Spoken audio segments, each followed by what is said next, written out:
Welcome to our channel. आज इथे मी तुम्हाला मुळा आणि गाजर असे दोन्ही मिक्स करून थालीपीठ बनवून दाखवणार आहे।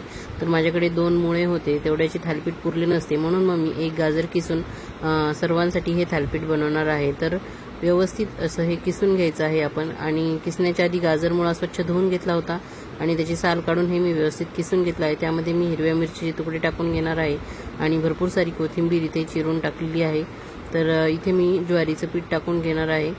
तर ज्वारीचं पीठ टाकल्यानंतर इथे बघा मी हे जवळजवळ 2-2.5 वाट्या ज्वारीचं पीठ घेतलेलं आहे।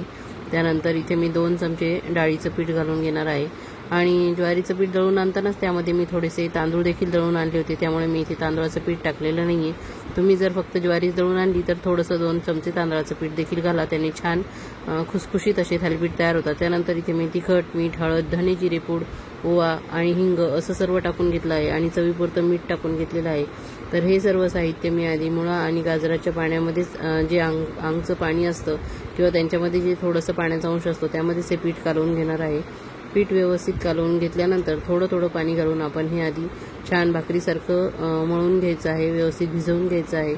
आणि चांगल्या पद्धतीने हे भिजवल्यावर मग आपण थोडंसं पाण्याचा हात टाकून याला अशा पद्धतीने याची कन्सिस्टन्सी करायची आहे की आपण तव्यावरती तेलावर हे थालीपीठ जेव्हा आपण लावू तेव्हा ते व्यवस्थित छान पीठ सरकलं पाहिजे, पसरलं पाहिजे। कोणी कोणी ओल्या कपड्यावर देखील हे थालीपीठ लावून मग तव्यावर भाजून घेतात किंवा ओल्या कपड्यावर थालीपीठ थापून मग तव्यावरती भाजून घेतात। तर आमच्याकडे डायरेक्ट तव्यावरच असं थालीपीठ करतात। मी लहानपणापासून माझी आई अशीच थालीपीठ करते, माझ्या सासूबाई देखील असंच थालीपीठ करतात, त्यामुळे मी असं डायरेक्ट तव्यावरती हे थालीपीठ थापून घेणार आहे। तर अशा पद्धतीने बघा मी तव्याला आधीच पॅनला तेल लावून घेतलेलं होतं आणि नंतर एक गोळा घेऊन व्यवस्थित सेट करून घेतला आणि ते व्यवस्थित इथे मी थालीपीठ थापून घेणार आहे। छान पातळ असं थालीपीठ थापून घ्यायचं आहे। हे थालीपीठाचं पीठ करत असताना तुमच्याकडे जर काही भाज्या उरलेल्या असतील किंवा रात्रीचं वरण किंवा तुमचं शिळं काही वरण भाजी उरलेली असेल तर ते देखील तुम्ही यामध्ये घालू शकतात, त्याने देखील थालीपीठ खूप खुसखुशीत होतात। तर अशा पद्धतीने बघा इथे मी गॅस चालू केलेला आहे आणि हे भाजण्यास ठेवलेलं आहे।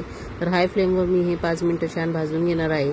बघा मी तुम्हाला दाखवते किती छान मस्त गोल्डन रंगावरती भाजलं गेलं आहे आणि एकदम खरपूस असं भाजलं गेलं आहे। तर भाजतानाच इतकी सुंदर असं वास येत होता या थालीपीठांचा की असं वाटत होतं की लगेच त्यावर मस्त गोळाभर तूप टाकावं आणि खावं।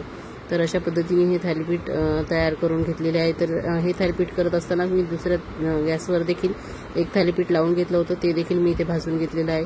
तर इथे बघा मी हे सर्व करत आहे। तर अशा पद्धतीने मी दोन्ही थालीपीठ इथे सर्व करून घेतलेले आहे। आणि मस्त तुम्ही हे केचप, दही, लिंबाचं लोणचं, आंब्याचं लोणचं तुम्हाला ज्यासोबत आवडतं त्यासोबत तुम्ही हे खाऊ शकतात। तर मी इथे दही ठेवलेलं आहे खाण्यासाठी। तर अशा पद्धतीने प्लेट तयार आहे। तर तुम्हाला माझी रेसिपी आवडल्यास लाईक, शेअर, सबस्क्राईब करा आणि इन्स्टावर जे कोणी पाहत असतील त्यांनी पेजला फॉलो करा। थँक्यू, धन्यवाद।